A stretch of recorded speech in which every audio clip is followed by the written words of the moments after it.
Does anybody knows what is sadhana means? Sadhana. So we use Sanskrit sometimes, spiritual language, and we use some technical terms like sadhana. So let us start from the beginning. Yeah? So actually, we practice in Bhakti yoga. Yoga means spiritual discipline, connection, or to link up with the supreme I, supreme consciousness, supreme being, supreme Lord, whatever you like. And bhakti means love and devotion. So we practice in yoga of love, basically. So we want to create our love. But it's not material love. Material love is called karma. Karma means sense gratification. This is Prabhu, this section, gathering, Bhakti Circle, we called it. Oh yeah, we call it Bhakti Circle, so you're a little bit aware of what's going on here. And it's yoga of love. So we want to develop our spiritual love because we have already material love. And it's not satisfying, right? So because we have our own challenges with this love, ups and downs. It's not the perfect love. That's why we want to create spiritual love. And to create the spiritual love, we have to go through the practice. And this practice is called sadhana. Sadhana? Actually, technically speaking, this bhakti yoga consists of three parts, three phases we're going through in order to develop our love. First one is called sadhana, means practice. It's not perfect love. We just try to awaken it, right? Then second part is called, as anybody has any idea, it's called bhava. Bhava means spiritual emotion. It's like a threshold of prema or spiritual love. So we want to get this divine love, which is called prema in Sanskrit. And this practice, discipline, for awakening, or this practice of engaging our material senses, which are tongue, eyes, sense of hearing, sense of touch. So we want to engage us in spiritual practice in order to awaken our dormant love of God, which is in our heart. So these conscious efforts with our body, mind, intelligence, how to awaken this love. So that's what we practice in. So we're not coming here having a good time and to chit chat with the people and have some little Eastern food. So we're practicing love of Godhead, basically. We want to awaken it because it's inherited nature of the soul, and this is our supreme destination, and this is the goal of life, actually. So this is sadhana, bringing us to the level of sadhya. Sadhya means goal. As I said, sadhya or goal of life means bhava. Emotion, spiritual emotion. We already have some emotions, maybe towards God, towards spiritual, something spiritual, right? But it's a little bit sentimental. It's based on a mental platform. It's coming and going. It's not stable. So you want to get real love. And if you awaken it, it's never go away. So it's always with you. It's eternal. Yeah, and this practice of sadhana, discipline, basically, this is consists of also two parts. I explain you process which is a little bit scientific because you have to understand that it's not what's called sentimental or whimsical thing. This is completely scientific, systematical process. It's called science of God, of self-realization. So, and the sadhana or discipline consists of two parts. One is called, a little bit technical, Vaidhi sadhana bhakti. Vaidhi means regulated devotional service. When we practice in our bhakti, like chanting, dancing, feasting, philosophy, all the things, and this is part is interrupted. So we practice a little bit, then we give it up, and we're going for other things. We're going to social duties, to have a rest, take a sleep, like eating, sleeping, mating, defending, internet, and so on and so forth. Then we come back and we again practicing. That's called Vaidhi Sadhana Bhakti, or regulated devotional service. And then another phase is called Raganuga Sadhana Bhakti. Have you heard? Raga means attachment. When you uninterruptedly practice in devotional service, non-stop. This is high level, right? You have to have some higher taste, otherwise you can't do this against your nature. So you have to elevate yourself. And basic misconception of people about spiritual life, it's like people think normally spiritual life is like life of renunciation. You have to live a austere life, renounce everything, be very sober and reserved, and avoid many things. So bhakti is different. So you don't need to give up anything. You stay where you are, but you add just Krishna to your life, and you follow to your taste, to your attachment. You create attachment, in other words. You're not detached from anything. You just create your attachment, but not to material things, but to spiritual, to Krishna. So you have to create this attachment. And then when you create this attachment, naturally give up what is lower taste. It's a principle given in the scriptures. When you acquire higher taste, you naturally renounce lower taste. So we're doing like this. We're not just artificially renounce things and become very austere yogis, breathing, sometimes stop breathing, or whatever, staying upside down on a different yogi posture. Not like this. We're not living in a cave, We're normal social people. We practice in spiritual life in the midst of city life. And we're following our taste. We develop this taste, spiritual taste. So this is basically sadhana bhakti. And this sadhana bhakti consists of different items. Our spiritual masters from the past, they explain the science of bhakti. They've given us many different things. And one of the spiritual masters from the past, his name Rupa Goswami, he explained it in 64 different items. It's maybe too much, and therefore we maybe explain it in the 5 steps. 5 steps. It's easy. So we have 5 main methods or processes. Very potent, very potential to awaken our love. So first one is called Harinam Sankirtan. Means chanting of the holy name. So we chanting holy name congregationally or individually. We have our beats. I see you have beats. So you're doing this every day, right? Yeah. This is called Harinam Sankirtan or chanting of holy name. And this is main process, how to reawaken our dormant love for God in our heart.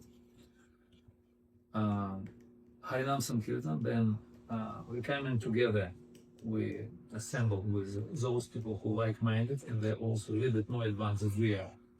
They're called sadhus or practicing devotees. So it's called sadhu sangha. So we come together. This is very important, very, very highly recommended process. Then we have another one is called Bhagavad Shravana. I'm used technical here.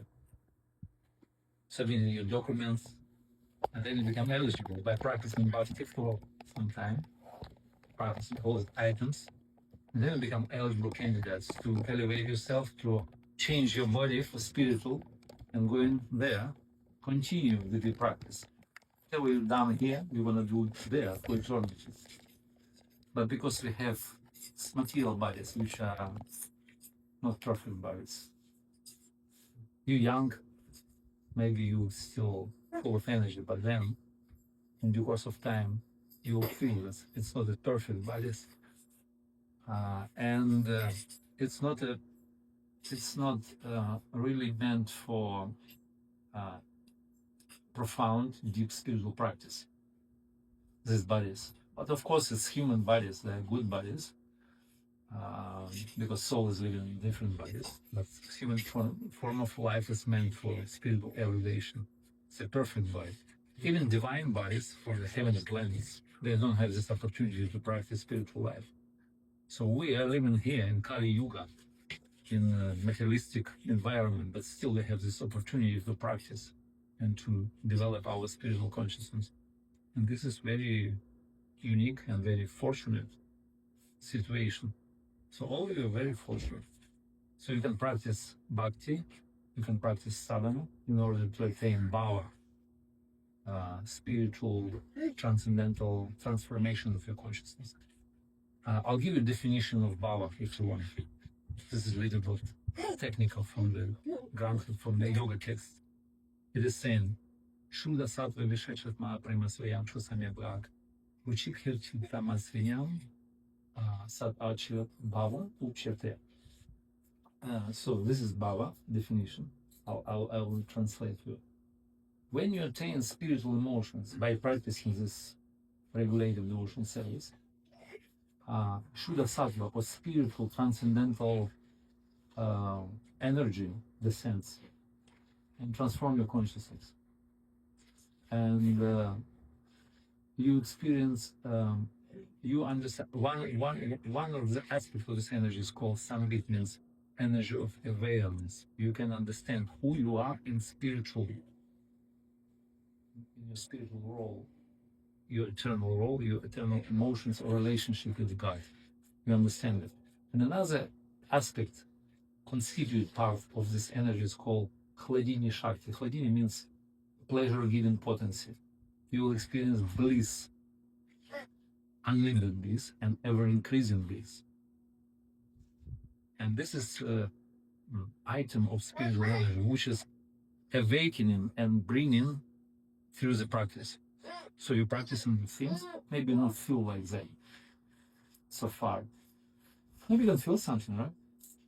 But not so much like bliss and eternal happiness. But it's coming if you continue with this practice. If you carry on with this, you improve your sadhana more and more. You more absorb these items of bhakti, and finally will elevate your consciousness to this level. And this is life is meant for this, meant for this practice. Realize this God consciousness to awaken your eternal love of God. And this is the beauty of this practice. But this process is not, as I said, it's not austere and renounced. It's so much renunciation and different, tapasya. So this process is full of bliss, full of happiness. It's called Susukham Kartumavya, means this process is joyfully performed. You by doing this, you feel joy, right? You don't feel like morose or sorrow, right? So you feel joy. And this joy is only beginning of your spiritual emotions. This is beauty of this bhakti. So anyway, we're going through these different stages in order to attain supreme bliss, supreme happiness, and supreme consciousness. And this is goal of life. This is ultimate destination of all living entities. Maybe they don't understand this, but you fortunately came in contact with this process and you have a chance to realize your spiritual potential in this lifetime. And while you're young and full of energy, you can utilize your energy and life in the proper direction, and you will realize this because you have your time. You can use it for higher purpose. And sometimes it is saying that we have a bad bargain to get this material body, but we can use it. We can what is called bad bargain. Make the best use of the bad bargain. Yes, like this. So we have this material body, but still we can utilize it for higher purpose, and we can realize our spiritual consciousness and realize the human purpose of life. Become a perfect practitioner of bhakti and realize our love to Godhead. And this is bhakti, which I mentioned. This is sadhana. It goes through the stages. First one is called just practice. And this is immature bhakti. We just practice. We're making efforts We're endeavoring for perfection. Right? We're not perfect. We try it. We're trying hard. We're waking up early. We're picking up our beats. We try to chant, to concentrate our mind. Maybe our mind is wandering around or all over the place, but we still try to bring it and focus it on a goal. And this is non-mature practice. Yeah, this is called practice, discipline. But once we arrived on the level of Bhava, there is no more sadhana. So we become perfect. So we become self-realized. And there is naturally, it goes naturally. So we will feel bliss, happiness, joy, and connection with God. So you can experience higher consciousness. So you become perfect. And that one is called perfect or realized or mature bhakti. But still it's bhakti. So from the beginning it's bhakti, in the middle it's bhakti, at the end it's bhakti. If you're going with this, so it's always bhakti. But sometimes, like mango. Mango is sometimes unripe, sometimes it's mature, but still it's mango, right? It's called Palakaraja. Palakaraja means king of fruits. Doesn't matter, it's green, unripe, or it's... It matters, but it's still mango. And at this point, maybe our bhakti is not mature, not right, but still it's bhakti. And bhakti is very precious. And Krishna appreciates your efforts that you're doing. And he appreciates like a perfect process, but not mature yet. So you have to, accomplish it and become perfect at some point. So this is sadhana, and this is very important process for our spiritual elevation. And one of the important items is to come here and associate with those who make more advancement, with like-minded people. This association is very crucial. You can pick up some mood, some energy of those who practice it. And you also plan your practice with more perfect way. So this is the importance of sadhana. And there are many different details which we can discuss. Maybe if you like asking, or you can. Yeah. Love is a regular. You can see if somebody else. Yeah, we can have a discussion. I don't want to speak all the time to make you bored, so maybe you can go in the circle and just discuss with everyone if you want.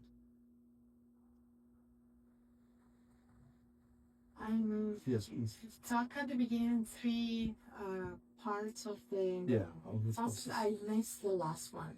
Last one is called prema. Prema means divine love of God, and this is a stage of perfection when you realize your sadhana, your practice. Like it is saying, practice makes perfect, right? When you practice, you become perfect. You arrive at your stage of prema, you become perfect. So then you relish this process, you relish, you experience love, bliss, joy, ananda, whatever. The process is the same everywhere. At the beginning, at the middle, at the end.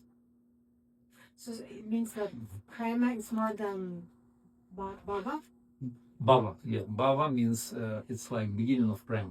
Oh, okay. Sometimes we give an example. It's like prema is like a sun, rising sun. But bhava is like a ray of sun. It's coming to a room, so already everything is enlightened. But still, sun is not come yet fully. But ray of sun is already came.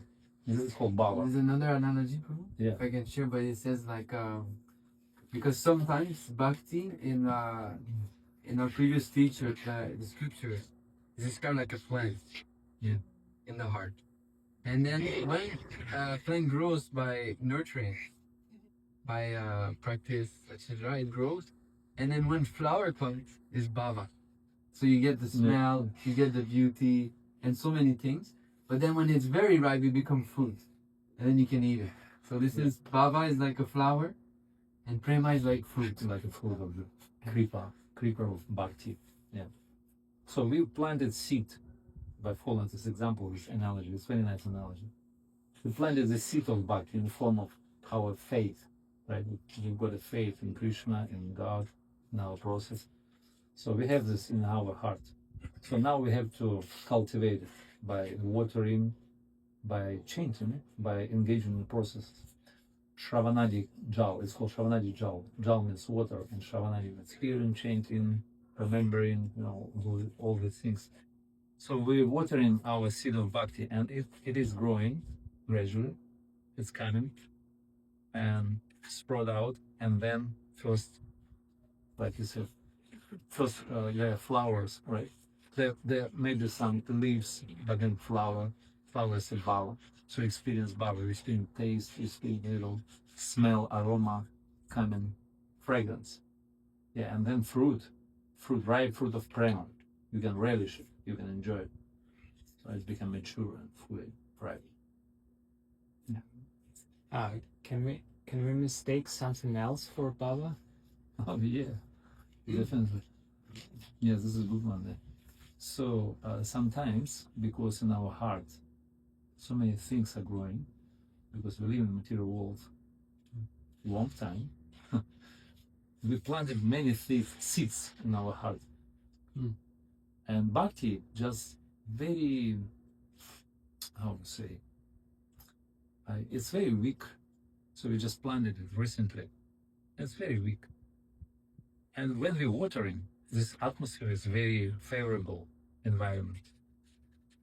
Yeah. And can we grow many different things from our heart. Sometimes we can mistake bhakti lata for something else, for some material desires. For example, sense gratification, karma, or economical development, that's called artha, or maybe we want to get liberation from material suffering. We think this is bhakti. It's not a bhakti, something else. So many different things: yoga, karma, jnana, many different processes, many different desires in our heart. Basically, we have three main desires. Three main desires in our heart. You would like to know? Any guess? Yeah, you guess. Yeah, you'd like to guess. I heard something that we observed and we want that, something that we have from past life, and we want to, know.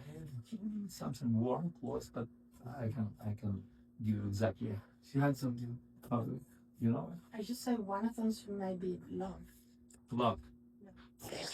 Yeah, we want to love. Love. Yeah, love. Yeah, this is spiritual. So in material atmosphere, manifested in a way that we want to enjoy our senses, we want to control everything, and we want to become God. That's called jnana, karma, and yoga. Three processes. By jnana, you want to become God, right? Yeah, you want to become, you want to merge into something spiritual and become unlimited and eternal. You want just hidden agenda that you want to become God. So then you want to enjoy my senses, which are not myself. This is my body, so I want to enjoy this. Body is through the senses. This is called karma. And then I want to control everything. This is called yoga. Mystic yoga means you acquire mystic powers. You want to control, you want to enjoy, you want to get some mystical things, experience, and so on and so forth. So these three desires are deviated or perverted desires of original soul. Pure soul has also three desires. So we want to reach God instead of to become God. We want to enjoy, please senses of God instead of please our own senses. And we want to be loved by God, or become dear to God instead of controlling everything. So these three original desires. In other words, we want to love somebody and be loved by God. So this is nature of the soul. So, yeah. But she's right. I think what she's bringing up, in general, we always have this idea, I will meet someone that it will make my life so amazing. Like I will love them and they will love me. Yeah, love is there, yeah. Love is always, because this is life necessity of the soul. We want to love somebody. And we alive, still alive, because we hope for love.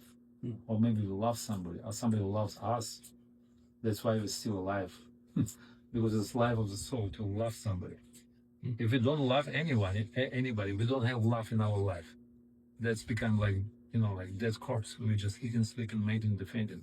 We're just executing bodily function. That's it. There is no, like any deep emotions. There is no life of the soul.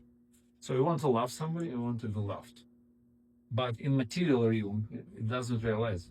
We cannot realize it because everything is, this love is selfish. It's more like a business. It's a business deal. Like sometimes it's saying, you scratch my back, I scratch your back. So we want to enjoy our senses. We want to have a deal. Like I'm enjoying your senses, you enjoy my senses. But real love is selfless. It's selfless, and it's never interrupted. Doesn't matter what's happening. It's eternal love. It's a divine love. But we want to get some little love, like it's called karma, material love. Business deal. If you stop to enjoy my senses, I just give it up. I don't want to, anymore continue with this. Are you agree? So you change the three desire from materialistic to spiritual. Yeah, this is original desires. So in this material world, that's easy to love someone, right? In the material world, but you can take that love and also turn it spiritually. So you can love God through somebody that you like, that you love in the material world. So you shift the love through spirituality. Tu demandes ou c'est un... Non, c'est un point, c'est juste une question. Faire quoi?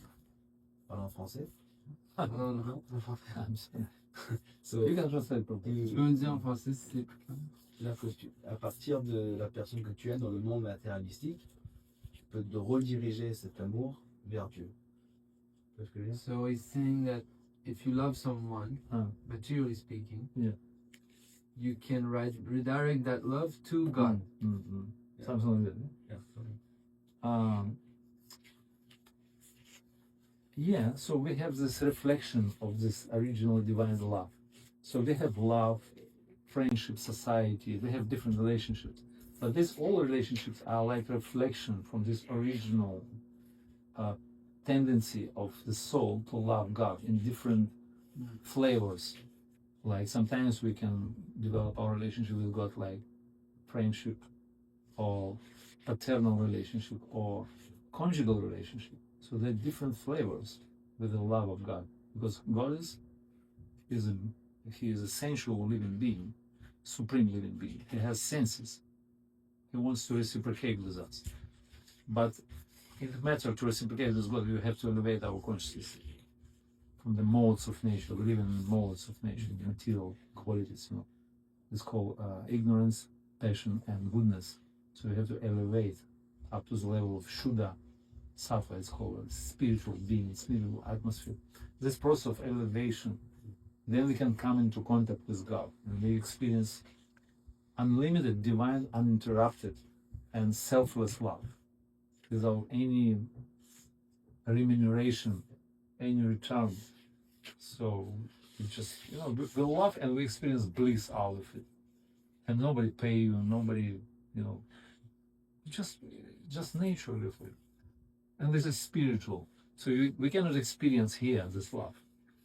And we cannot reciprocate with the people in the same manner because people are not perfect. They're also, they're just, living in this material world. They have a lot of problems and depression and things that suppressed by material nature. They're not going to reciprocate with you in the same manner. You see? But in potential, all living entities, their souls, their spirit souls, they're eternal servants of God. And in potential, we can love them.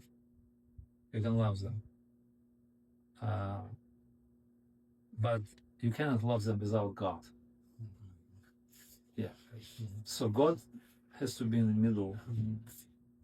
For example, there is a girl and boy, some, between them some feelings. So if you don't put God between, so this is material love based on the bodily concept of life. So because we live in not our souls, not our real personality, we live in this covering of the soul, which is the body, right? Human body, man body, female, male body. We live in body. We live in this body, but we're not just reciprocating with the soul directly. You understand that? That's why it's temporary, and it's based on the sexual desire, and it's kind of low class. It's also love, but it's kind of reflection. Yeah, it's a semblance of love. Looks like, but it's not real. It's a semblance. Yeah, something. Yeah, there you go. Thank you for your question. Maybe Is it on the same point? Yeah, I just wanted to ask. I heard in Shastras or a few classes where it is said that Krishna comes to our life as our relatives, as close ones, as far as we don't have spiritual knowledge. There was particularly the case with gopis when they went to Krishna, and Krishna told them, you are breaking the old morale by coming here, by leaving your husbands and families and coming at night. And they explained that their families, this is also how Krishna came to them. And that, well, I heard that point was elaborated. Maybe you can also give insights into that. How can we understand our closed ones? Are they like how Krishna comes to us in a way? To us. So Krishna comes only to those who has some love. He doesn't want to reciprocate with the modes of nature. So modes of nature, material, atmosphere, passion, ignorance, and even goodness. Krishna is not interested in material qualities. He wants to reciprocate with you when you have a little bit. It's called Hladini Shakti or Soul Shakti. It's an internal potency, it's spiritual. When you have this, Krishna becomes he becomes attractive. Hladini Shakti. Yeah, Hladini, different terms for that. So Krishna doesn't want to reciprocate with material things. But although he loves us eternally and he always maintains us, you see, we eternally maintained by Krishna. And even we don't know about him, but still he always facilitates our material happiness, material development, all our desires, everything. He fulfills for eternity. Even we don't know him, we just turn away from him, We try to enjoy and just forget him. But still he facilitates. He loves us like a father, but we cannot reciprocate with him on the same level. So we have to develop this kind of, as I said, bhava, spiritual emotion. And then Krishna will be very much attracted to you. Yeah. So then we can reciprocate with him and, exchange with emotions and, enjoy with him. Like Prabhupada said. So we meant for Vrindavan. In Vrindavan, we gonna be with Krishna. We stay with Krishna. We eat with Krishna. We walk with Krishna. We play with Krishna and we dance with Krishna. All these different exchanges on the spiritual level. Exchanges with the spiritual energy. It's not material. Yeah, so basically Krishna is there, but he wants us to become pure and ready, open for spiritual life, for spiritual love, real love. Sometimes some of the people, we maybe love them, but we're not sure that this person, if I open to him my heart, but he's like gonna cheat me. In material life, everyone has his own agenda, and if you just become really open with him, so he just use you and just manipulate you, right? Yeah, this is normal situation in material life. In the same way, maybe we're not ready for Krishna because Krishna sees our heart. We're not pure enough. We have material desires. We have agenda, our hidden agenda. Krishna will love you, but at the same time, we want to get something from Krishna. We're not selfless, right? We want Krishna's opulences. We want his riches. We want, I don't know, glory, beauty, Liberation, power, things. But we don't want Krishna himself. When you want Krishna himself, then Krishna will reciprocate this. I'm very happy with it. So he's not sure about us. We're not really, like fully sincere and trustworthy. Krishna. But he likes our endeavors that we're trying to attain him. We're trying to become servants of Krishna, and he very much happy. After many lifetimes, now returned back to Krishna. So Krishna very happy.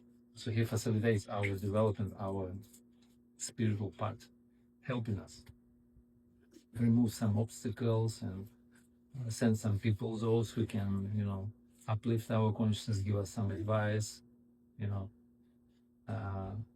and he guides us life after life. Actually, he is in our heart, and he guides us. And he sometimes manifests externally in the form of spiritual master. It's called Guru, right? It's manifestation of Krishna. So he comes in the form of Guru and gives us advice how to develop our Krishna consciousness in a certain period of history, a certain point of our life. So Krishna acts in different ways, with different tools. Yeah. I have a question. Hare Krishna. So it is said that it's not good to preach Krishna consciousness to people who don't want to hear about Krishna consciousness. Right? Yeah. Well, what would you recommend to do if, let's say, you have your family members that you will go visit them, and they don't want to tell Krishna consciousness, and they meet, and they don't follow the 4 principles. So what would be the recommendation? You are going to visit them. You cannot go. Yeah, 4 principles doesn't matter. Just forget it. 4 principles, people not follow them. But you can be friendly with them. You can try to elevate them somehow. Not speaking directly about Krishna's pastimes or confidential things, rather than Krishna and pleasure worlds or Vrindavan. It's too much for them. So you just speak normal things, and try to, by your example, you set an example for them. And then by observing you, they see, oh, this guy is doing well for many years, for a long time. So probably he's a real guy. He's not just pretending.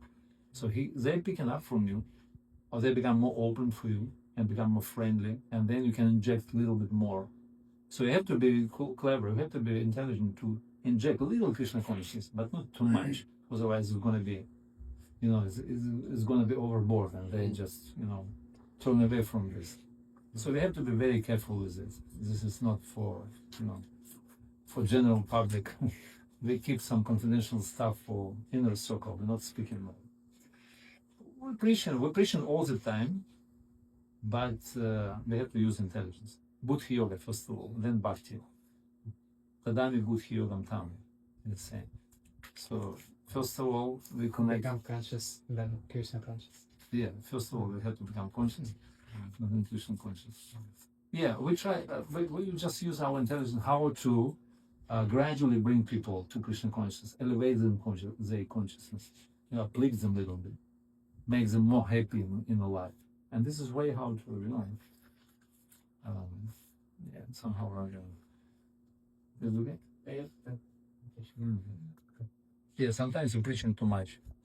And people become averse. They become, they turn away. And, sometimes the devotees are asking from spiritual masters, from the Guru, oh, Guruji, why my relatives, my closest one, they just, they don't want to share, they don't want to be. And normally, when such situation happens, so spiritual master asking, do you preaching to them? Yes, I'm doing. So stop preaching. So that's the reason. Yeah, that's the reason. Stop preaching, and then everything will be right. Just stop preaching. I mean, we shouldn't be fanatical about this. So something reasonable. So we have many things to say, but we shouldn't be fanatical. and you never begin with the four regulative principles. This is heavy things. First of all, we have to share love. They have to become friendly, open, help them. Four regulative principles, you just leave it for those who already, they just fixed. Prabhupada, Srila Prabhupada, when he came to America in 1965, 60 years back.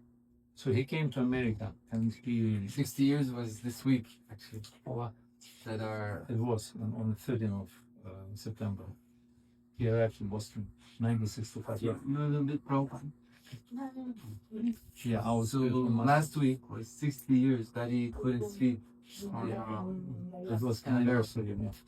He arrived in Boston. Yeah, 6 years back. Our movement started basically 59 years back. So next year will be anniversary.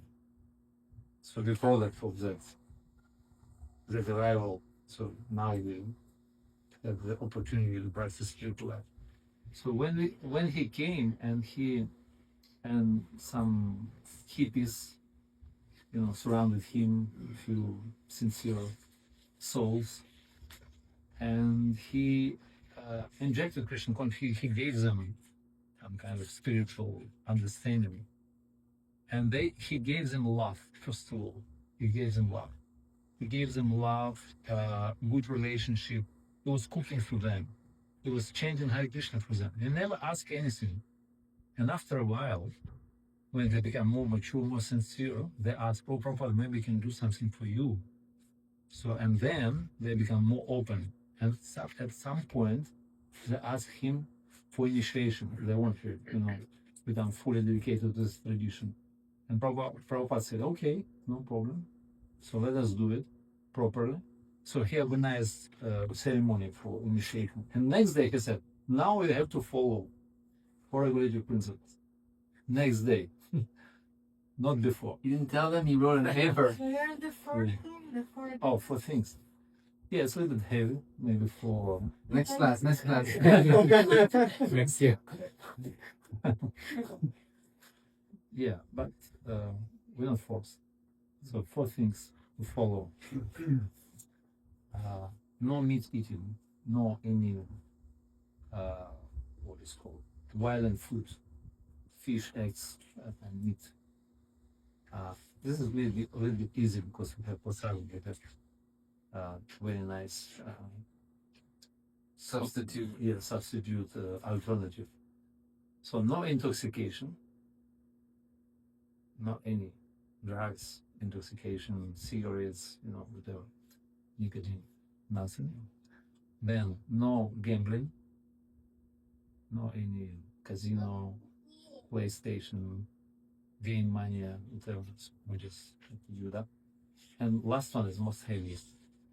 No illicit sex. Celibacy? Huh? Celibacy? Celibacy, yeah, we allowed marriage life. Marriage life is okay. And this is most heaviest one. So these 4 things, but it's kind of late. It's not necessary to force it. As I said, we're following we're following by higher taste. So first of all, you acquire a taste, and then you give up lower things. We're following something. When we acquire something higher, then we're ready to give up easily. So in the same way, we develop a type of integration to spiritual things, to prasad association, to pure life, godly life, pure consciousness, wonderful festivals, associations, so many things. We have a cultural problem. It's a huge culture, Then you can give it up gradually. So we're not forcing. So let's do it properly. Yeah? Is it okay? There is though a little challenge though I come back to your point when Oh, you yes. visit your family, so ultimately you love them, and then you see them smoking and then coughing very hard. Then why do this to yourself, right? So you love them, you want to help them. Or when they say, okay, I only eat only one time a week. You know, so ultimately you say, well, if you can do it one time, maybe you can do it 0 times. And then they're like, oh no, it's okay because I like it. So, you know, it's very hard to convey the message. You can give up these things. But usually this person, they reject. They say, no, okay, I'm only smoking this much. Or I'm only eating this much. So it's when you say to them, no, I'm not eating any egg, I'm not eating any meat, I don't smoke, I don't drink coffee, even when I approach you, have a cup of coffee, understand? And then you reject. They think, oh, okay, that person changed. But you can't make them understand why you don't eat this. You can explain to them. The challenge when you link your family or your relatives, friends, your friends. Yeah, it's very difficult for modern people to give up all these things because this is culture, this modern culture. It's based on these things. Eating meat, intoxication, drugs, illicit sex, drugs, rock and roll. This is basically the culture. If you give it up, so you don't give them anything, you know, like any alternatives, they become crazy. How can I live without these things? So first of all, I have to give them alternatives, substitute things, and then when they experience something higher, they become beautified. Then they naturally will love and will want something more high. And then, so only like that. So if you're gonna force them, so you're gonna make them against, you're gonna make them averse from Christian consciousness. No, I'm just saying because when Prabhupada came to Boston, he came in the era of hippies, so they were looking for answers. So he was the answer, but they were like, okay, the hippies were like doing all these things from intoxication and stuff. He gave the answer, but when it comes to those who don't look for answers and you try to show them, They're looking for answers, but when he came to Boston, they were not sincere. So when Prabhupada came to Boston, he was the hippie. People were inquisitive, these things. But it's not always the case. It's not always the case. What? If you meet someone who's not inquisitive, generally if you preach it will be inverse result,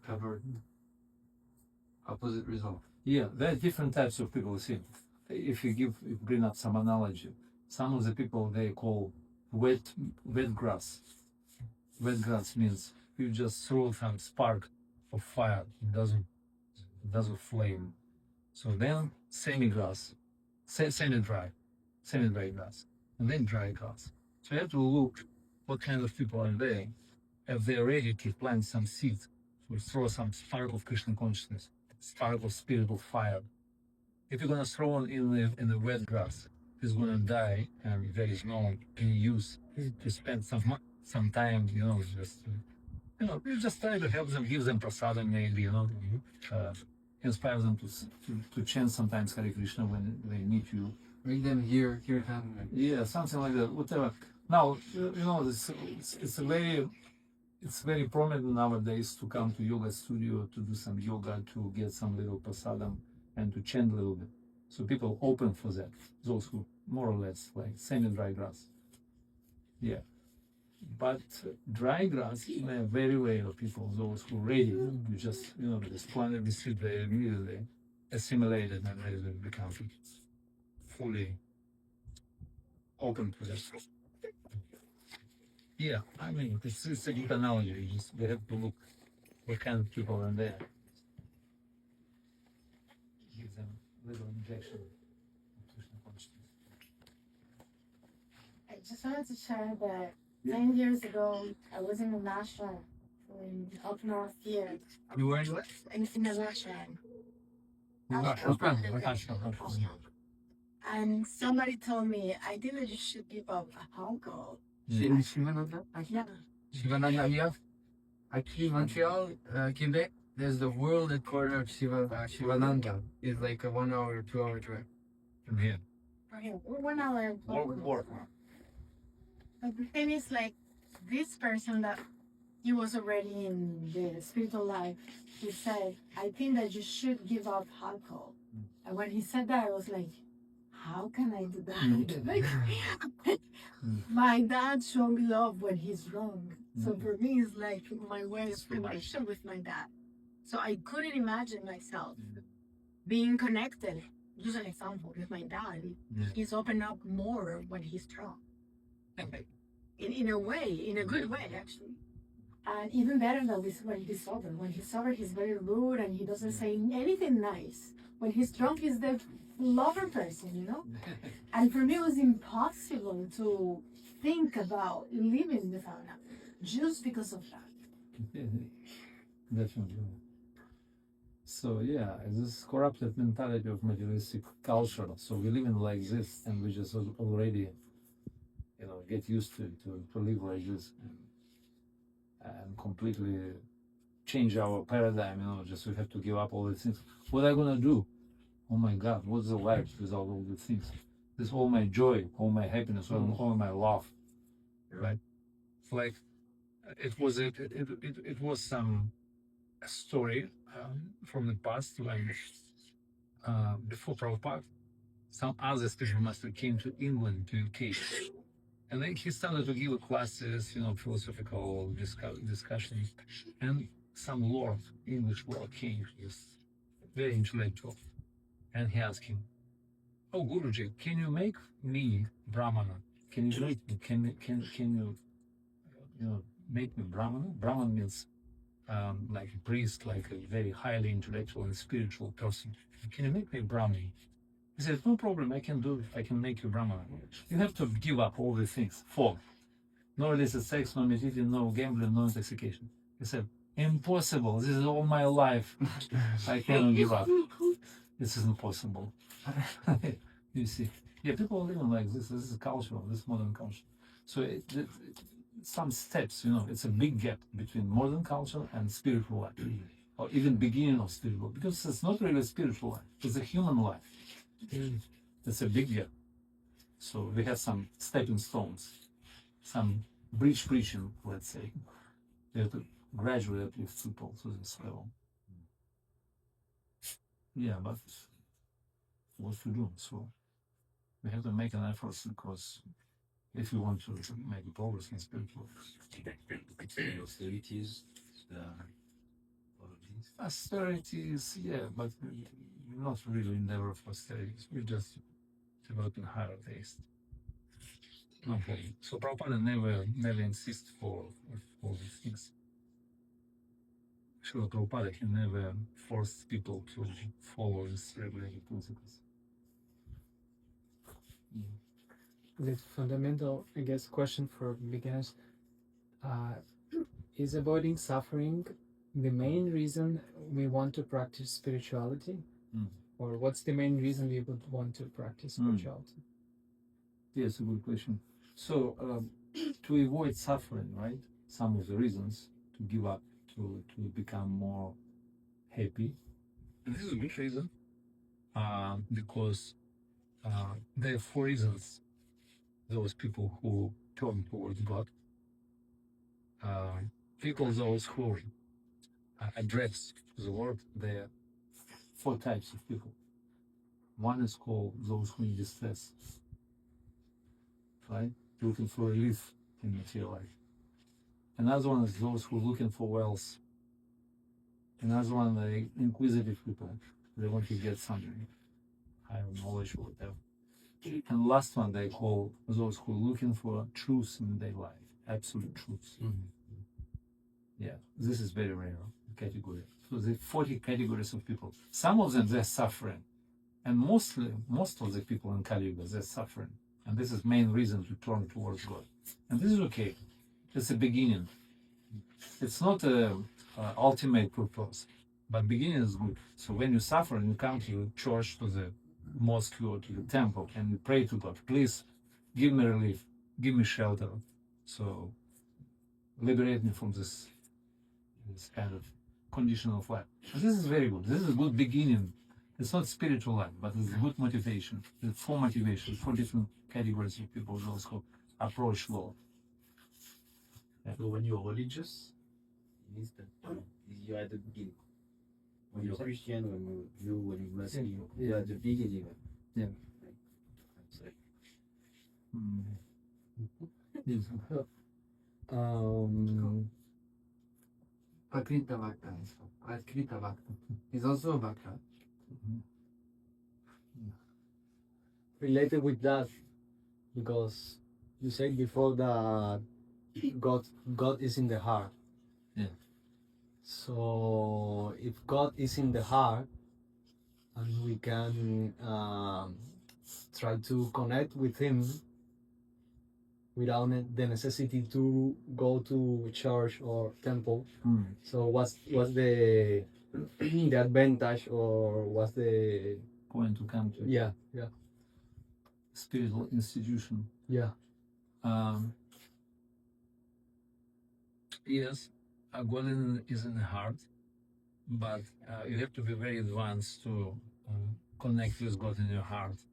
Sometimes you can confuse your mind or your previous impressions in your mind, in your consciousness, or your spirit, or your material desires with the voice of God, so-called voice of God. So therefore, Krishna from the heart manifests himself in the form of vigraha or murti, to that you can reciprocate with him through your gross material senses. You can perceive him through your material senses. So, and this is arrangement. This is divine arrangement. So, God in your heart is this very advanced level.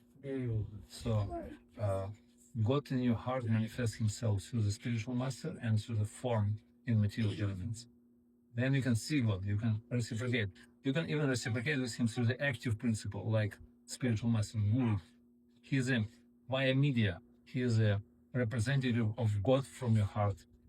So when you become introspective and you turn yourself towards God, God manifests himself externally in the form of spiritual master. And then you can have active reciprocation with him. He's considered to be non-different at some point, at some sense. He's gonna tell you go to temple. Huh? And Guru will tell you go to temple. And then he said, he will say you, go to the temple. If God is everywhere, why don't come to the temple? Because he is there as well, right? Some of the people saying, God is everywhere, in every atom, in every object of the material world. Why do you need to go to the temple? But if he is everywhere, he is also in the temple. Why you should not come to the temple, right? Yeah. I mean, it's reasonable. and there is a special energy or something like that in the temple. Yeah, it's completely spiritual, as we said. It's a spiritual embassy. Embassy of the spiritual world. You come in here, you completely engage in spiritual atmosphere and spiritual activities. No more sinful activities, no any materialistic activities. Form of God is there, and also devotees around. But completely spiritual. So you come in here, you just experience spiritual world to some degree. It's very beautiful. Some of the people become so much attached that they just give up everything and stay in the temple. They don't want to go back, right? Like you. It was so good. Spiritual atmosphere, nice, pure. Consciousness is good, clear.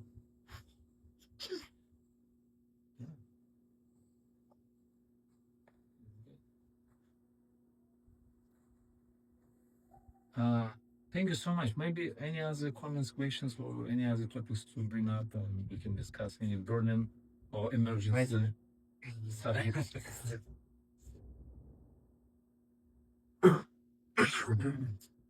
Well, Yeah. Come on, next step. covered a lot of field. Thank you, Mom. So cool. To not be clear. Oh, you steer something. Yes, thank you. You know, steering? Steering.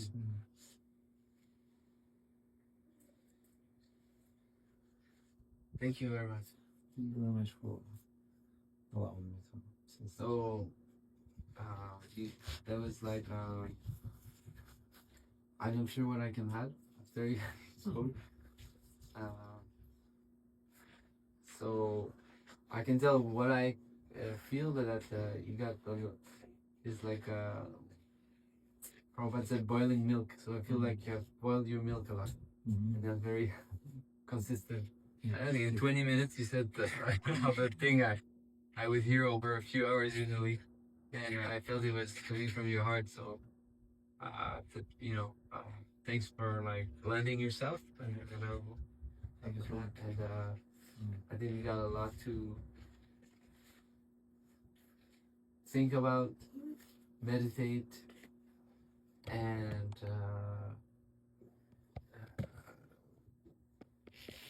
develop it from. So thank you, bro, and thank you for all your questions, because that's what makes it relatable. That's what makes it. That's why we don't do. How do you say just chanting? By the way, tomorrow there's an event just chanting. So Yeah. here the cards are. Where one's Okay, after. Well, I'll just leave it. Okay, give to me. Thank you. But there's an aspect of hearing which can touch us in some aspect, and that's very important. And that's gonna feed our own chanting, and that's gonna mold our life. It's going to give us direction. So, thank you.